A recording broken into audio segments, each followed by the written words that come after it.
আপনাদের সবাইকে স্বাগত জানাই।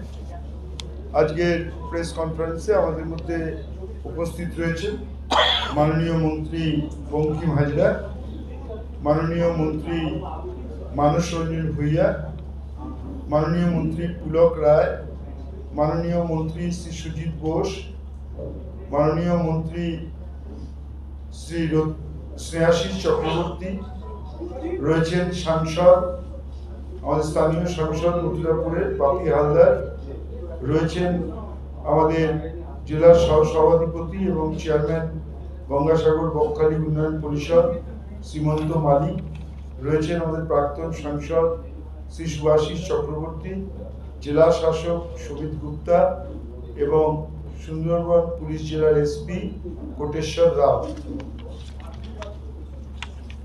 আপনারা সকলেই জানেন যে আজ সকাল 6:58 পূর্ণকালের সমাপ্তি হয়েছে। এখনো প্রচুর তীর্থযাত্রী আসছেন।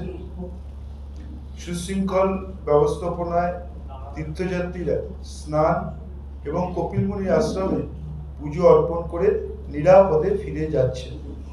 কিন্তু আপনারা যদি লক্ষ্য রাখেন, এখনো প্রচুর পুণ্যার্থী তারা কিন্তু আসছেন এবং বিভিন্ন রাজ্য থেকে আসছেন। মাননীয় মুখ্যমন্ত্রী প্রতি মুহূর্তে নজরদারি এবং তার নির্দেশ মতো মাননীয় মন্ত্রীগণ, জেলা প্রশাসন, পুলিশ প্রশাসন এবং স্বেচ্ছাসেবী সংগঠনগুলো সক্রিয়ভাবে কাজ করার জন্যই গঙ্গাসাগর মেলাকে অতি সুশৃঙ্খল ও নিরাপদ করা সম্ভব হয়েছে। বন্ধন, কালকে অনেকে জিজ্ঞেস করছিলেন যে বন্ধনে কত মানুষ তারা সংশয়পত্র নিয়ে গেছেন। গঙ্গাসাগরের পুণ্যস্নানের স্মৃতি অক্ষয় রাখতে প্রশাসনের এক অনন্য প্রয়াস ছিল বন্ধন ফটো বুথে, যার মাধ্যমে প্রায় 15 লক্ষ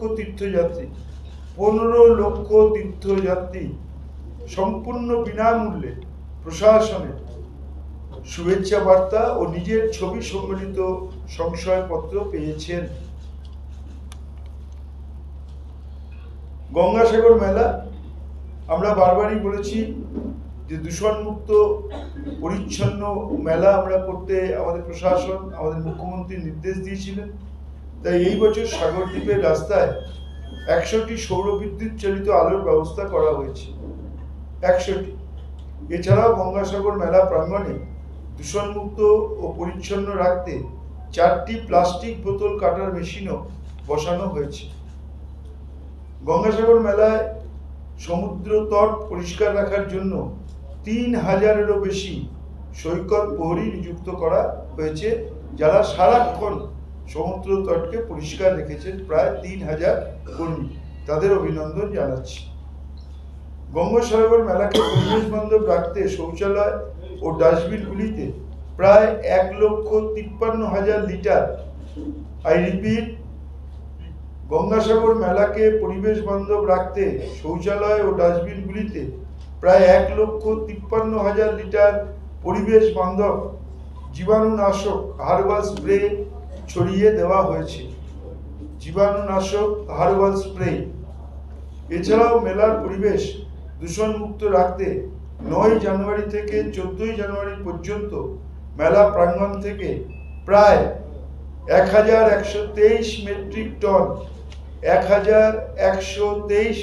টন পচনশীল ও অপচনশীল আবর্জনা নিষ্কাশন করা হয়েছে। ধর্ম নিয়ে বিজেপি রাজনীতি করে, তারাই ধর্মের রাজনীতি করে, মানুষ আমরা করি না।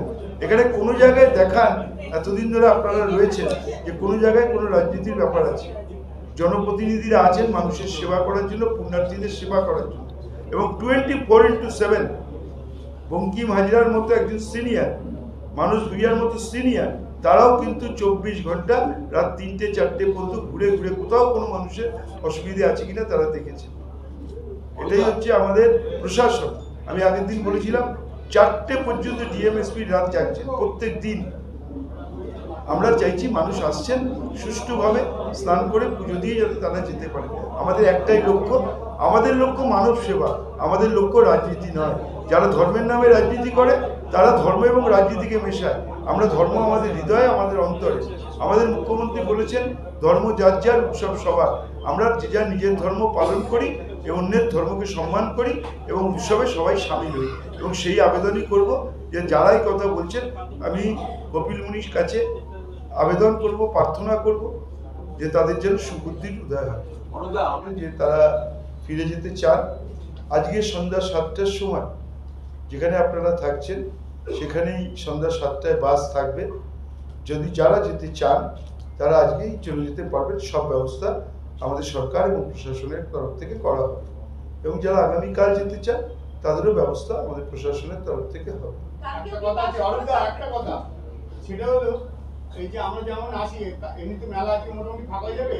কালকে যদি আপনারা পারেন একটু যেখান থেকে আমরা মানে আমাদের যে প্রেস কর্নারের বাস নামায় সেইখানে যদি বাসটা আসে তাহলে আমাদের ভাগ নিয়ে তাহলে বাস স্ট্যান্ডে যাওয়ার কষ্টটা লাঘব হবে। ঠিক আছে, আমরা সেখানেই করে দেবো। সেখানে আজকে কি কেউ যেতে চান?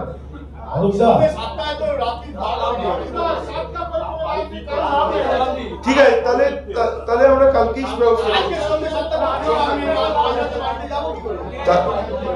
তাহলে কালকে এক মিনিট তাহলে কালকে লাঞ্চ করে 1টার সময় আপনাদের সব ব্যবস্থা থাকবে। 75 লক্ষ পাউচ আমরা ইতিমধ্যে দিয়েছি, আরো 1 কোটি পাউচ আমাদের এখন ডিস্ট্রিবিউশন চলছে।